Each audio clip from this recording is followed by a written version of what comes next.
At this point, I'd like to invite Roseanne Orlebeck to please come to the podium to say a few words in introduction of her brother.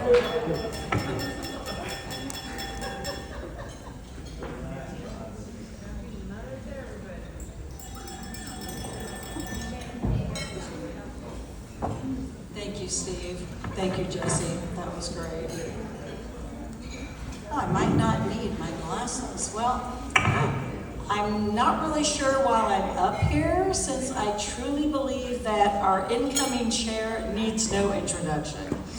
My brother Vince Cardinelli has served on the board and numerous committees with the CMSA for over 40 years, not to mention previous chair in 2008, 2009. I kind of want to hear the Frank Sinatra, second time around playing in my head. We should have had that going in the background. And so I bet that almost everybody in the room knows him rather well. So Vince is the oldest of 4 children, born to Salvatore and Angelina Cardinali, American-born of Sicilian descent from Monterey, California. Vince, thank you.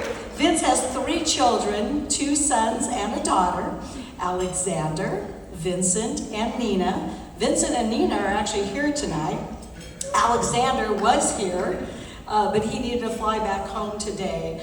Vince also has 3 adorable granddaughters that affectionately call him Nanu, which is actually Sicilian for grandfather. And it was something that we all my children and his children called our dad, who many of you knew, Sal Cardinelli. He was the Nanu, and now Vince has taken on the role of Nanu. And he has been happily married to his beautiful bride, Dory, for 27 years. Vince has been around the moving industry since he was a young child, hanging around the warehouse of Pierce Rodolph Moving and Storage in Seaside, California, back in the mid to late 60s when our father was managing that company. In 1972, our mom and dad bought the company and changed the name to Cardinal, like the Red Bird Moving and Storage, and that name remained until our move from Seaside to Castroville in 1996, when we transitioned to Cardinali Moving and Storage. And together, our family grew the company into an award-winning business. So now that I've shared just some basic information about Vince, I thought I'm going to switch gears a little and share some fun facts that aren't really moving related. Some of you may or may not know some of these things, because I did share them previously, because I had the pleasure of introducing him last time. So if some of it sounds familiar, you'll know why. So here we go. Vince was an athletic youngster playing baseball, basketball, and football. He really excelled in football, enough so that a few years ago he was inducted into the Monterey Peninsula College Athletic Hall of Fame. He is a huge fan of the San Francisco Giants, the San Francisco 49ers, and the Golden State Warriors. Having had season tickets for the Giants and attending the World Series 3 separate times was one of his best and favorite sporting memories. As a matter of fact, the whole family had great fun attending those games together. Speaking of sports and baseball, our sister Sally couldn't be here with us tonight in Hawaii. She is home caring or helping to care for our 92-year-old mother and holding down the fort at the office. But she wanted me to share a story about Vince. So our dad was instrumental in bringing Bobby Sox softball to Monterey. There was no organized softball, and my sister Sally really wanted to play. So they made it happen. Bobby Sox became a thing in Monterey. So we had a team, the Cardinal Moving and Storage at that time. Our mom was the manager, our dad was the head coach, Vince was the assistant and third base coach, I was the official scorekeeper, and our sisters, Sally, played shortstop, and our sister that we unfortunately lost to cancer 10 years ago, Anna Marie, played center field. Vince and my dad really took these games seriously. During one game, there was a close play at home plate where Sally was called out, although we were pretty sure she was safe. And Vince argued enough with the ump and was ejected. So, just proving that he has always been sticking up for his little sisters and still does so to this day.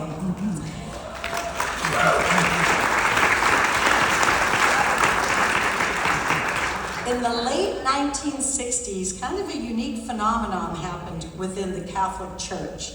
They began having something that eventually was known as folk masses. Young people who could sing and play guitar and other instruments provided music in an effort to bring more people to church. Well, at the age of 13, Vince was instrumental, no pun intended, in bringing folk mass to our church in Monterey, San Carlos Cathedral. And I was fortunate enough to participate with him in that. We spent many hours practicing our guitars, learning to sing the songs. Sometimes we did 3 masses on Sundays and maybe on a Saturday afternoon. This went on for a couple of years. So later on in our teen years and early 20s, when we weren't going to church as much as we used to, our mom would question why we weren't going. And Vince always told her, we earned extra credit for all the years that we played 3 or 4 masses each weekend. So Vince enjoys playing the guitar to this day, and he actually finds it rather therapeutic after a hectic day at the office. When Vince was a junior in high school, something very random happened. A Coca-Cola camera crew just wandered onto the campus of Monterey High School, and they were looking for students to be in a commercial. They said the students would be paid for their time plus residuals when the commercial aired. They asked a student, who happened to be one of my friends, if she knew anyone who played the guitar, and she immediately thought of Vince and ran to find him.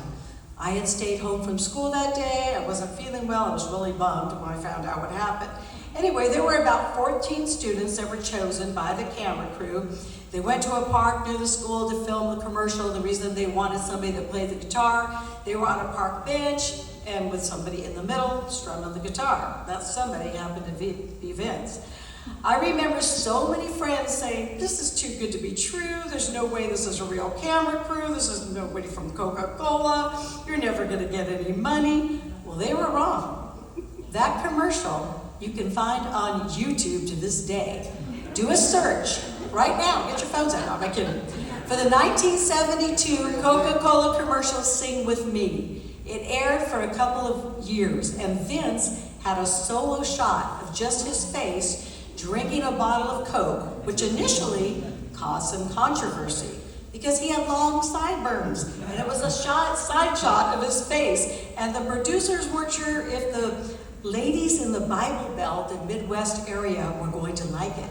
Well, they took a chance and they used him in the commercial anyway, which ended up being a big hit. So he was considered a star because he was on screen all by himself for just a couple of seconds, and he received a lot of what he called mailbox money, which helped him buy his first home at the age of 18, driving around in a BMW while his sister was upset that she missed school that day.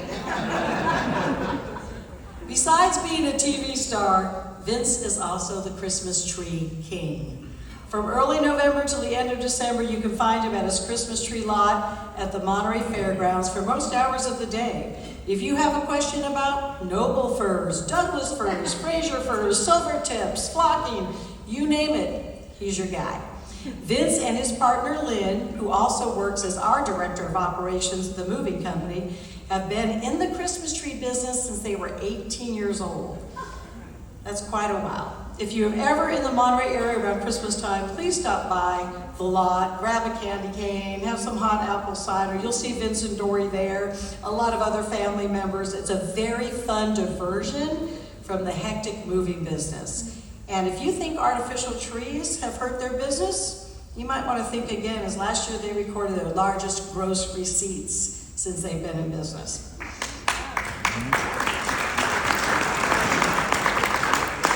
And before I close, I also want to shed some light on Vince, the caregiver.